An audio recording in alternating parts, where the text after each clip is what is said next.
Hello, my wonderful viewers, and welcome to another episode of Betty Adams' Surprise.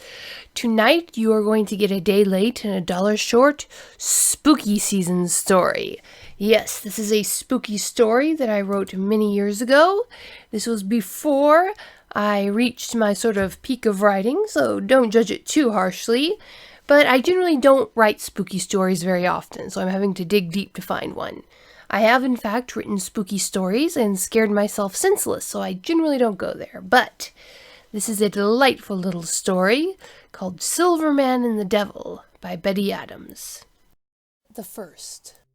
I was about to toss my sister onto the back of the beast and spur them to safety, but she leapt out of my arms at the last moment, crying that we could not leave the Silverman to the beast. "It is a mechanism, not a man," I cried out in frustration. "Look at it!"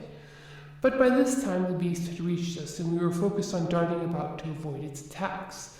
Suddenly it stopped and reared up on its hind legs, but instead of coming back down, it screamed in fury. With a sickening ripping sound, two ragged wings spread from its shoulders, and the hooves fell away to reveal eagle-like talons. The rear haunches only appeared to strengthen, and the rear hooves clove in two. The tail thickened and grew to the size and length of a great python with a barbed end. After the transformation, the new creature stood there, panting and frothing at the mouth. "It looks exhausted. Perhaps we should fetch it some water?" Grace whispered. "It tried to kill us," I gasped. In the year of 18 the Silverman fell from the sky, and a horror not of this earth would have overtaken our fair island, were it not for the intervention of Providence and a brave soul sent to us thereby. I was engaged in carrying my sister, the Lady Grace, to the Nightingale Training School for Nurses. We had left the home of the good Reverend MacDonald, whom I had prayed talk some sense into the girl, myself having failed. Our father and mother, being far too lenient with their only daughter, had encouraged this fascination with the medical profession when she had broached the subject some months ago on her 16th birthday.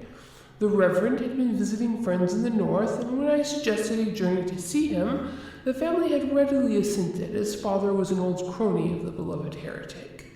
However, upon arriving, the esteemed Reverend had only prayed with the girl and wished her well. It was to me that he spoke long and intensely, and myself we left with red ears. If I was not entirely convinced that this was, as MacDonald put it, the working of the spirit in the girl, I was sufficiently humbled that I determined not to let my own pride stand in the way of my sister's happiness and education. I declared that I would drive her myself in the gleaming new carriage I had purchased, pulled by a set of perfectly matched chestnuts. As suspected, the proposal pleased her immensely. Her fair soul had a deep appreciation for beauty in every form.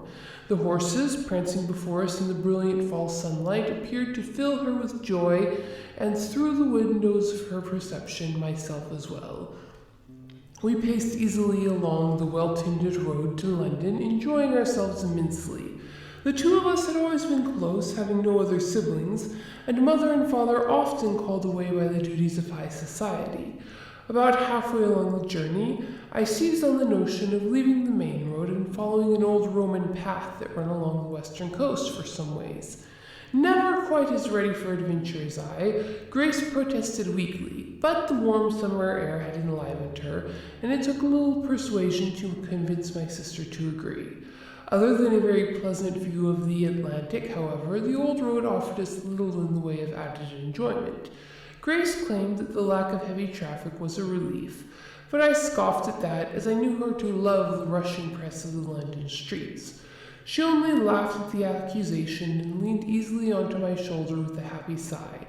The horses took that as an excuse to loaf, and we made poor time the rest of the day. By the time the sky grew dark, we were hard-pressed to find a resting place, even as a fog rolled in from the water, followed by tall cloud banks. Finally, we came to an empty house, and I determined that this would have to do in the place of an inn. Full dark found us sitting more or less comfortably around a cheerful fire, while Grace read avidly out of Nightingale's Notes on the Matters Affecting the Health, Efficiency, and Hospital Administration of the British Army. The thick tone dwarfed her delicate hands, and yet did not appear out of place in them. I fancied I was quite coming to terms with my sister's little madness. Just as these thoughts took root in my brain, the animals began to call out fearfully from the shed where I had stabled them. Grace gasped and clutched the book to her chest. Without having to even see the word forming on her lips, I shook my head firmly. It is not wolves, dear sister. As I have repeatedly assured you, they were all hunted out several years ago. So the hunters say, dear brother, but something is disturbing Skip and Hop. Probably some farmer's dog. I will go scare the dumb beast off and we can get some sleep. Grace set the book to the side and rose with a frown. I will go with you, she said uncertainly. Something is wrong. Those are two fine and seasoned geldings. They would not show such concern over a dog. I smiled inwardly, even as I loudly forbade her to go out in the cold.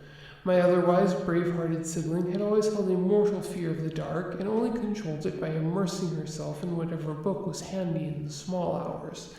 She pretended to protest, but sat down hurriedly with a blush when I suggested that she finish reading that romance Reverend MacDonald had gifted her that she thought I was unaware of. That settled, I wandered out to check on the horses, who had only grown more restless over the time I had tarried. Truth be told, I was not one whit fonder of the dark, and what it hid than my sister. We had both been blessed with our cursed imaginations that bordered on second sight, and my mind was already conjuring vampires and reanimated men from the darkness. The darkness in question was indeed thick. The looming clouds had begun to loose heavy drops of rain.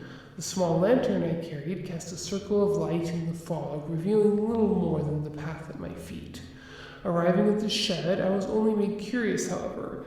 There was no dog in sight. Both horses had worked themselves into a high froth and were straining at their tethers. I quickly moved to stand between them so as to be able to comfort them both. The folly of this struck me almost immediately, as the gentle old beasts took me at my word and pressed their great shoulders into me from either side, dislodging my lamp and casting it to the cobble floor. After finally quieting the geldings, and moving to a position between their heads instead of their shoulders, I noted an odd phenomenon. Though it had been invisible in the light of the lantern, a strange glowing mist hovered around the left-hand horse. It appeared to be this that was worrying the beast, and I was quite perplexed as to what to do, as I could determine no rational or ready explanation for the occurrence. Deciding that to be slightly wet was a preferable situation to being terrified out of their wits, not to mention standing over the broken shards of glass from the lamp, I resolved to move the geldings to the shelter of some trees nearby. Once there, I secured them to the lower branches and was about to return to the house when something caught my eye and chilled me to the bone. The glowing mist that had hovered in the shed had coalesced into a small, thick haze, and was drifting slowly but determinedly towards the horses against the direction of the wind. At that moment, Grace appeared at the door, clutching the romance in one hand and a spare lantern in the other. Her bright eyes and quick mind read the situation in a moment, and she gasped and dashed to my side. "Whatever is it?" she demanded, more awe than fear in her voice. "I do not know, but I doubt it is dangerous," I stated. Grace shot me a withering glance as the glowing cloud drew ever nearer through the rain. "The horses fear it," she said firmly, "and Father says that they have more sense than most men. I think it would be best if we quit this place." Agreeing readily, I untied the animals and was about to lead them to the carriage when a crack like thunder sounded and a bright flash blinded me. Vision clearing, I staggered and found myself clutching my sister as we supported each other in the night of the lantern. While we had been distracted by the glowing cloud, had descended on the gelding. The other stood nearby, unwilling to leave its mate, but clearly terrified. The affected animal was lying on the ground, thrashing and writhing and screaming in terror as the golden fog surrounded it.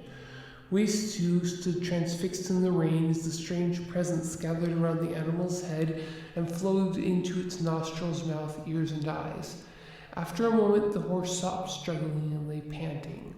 Grace gave a small sound of pity and moved as to approach and comfort the beast, but a sound from the house caught my ear and I cried out and pointed.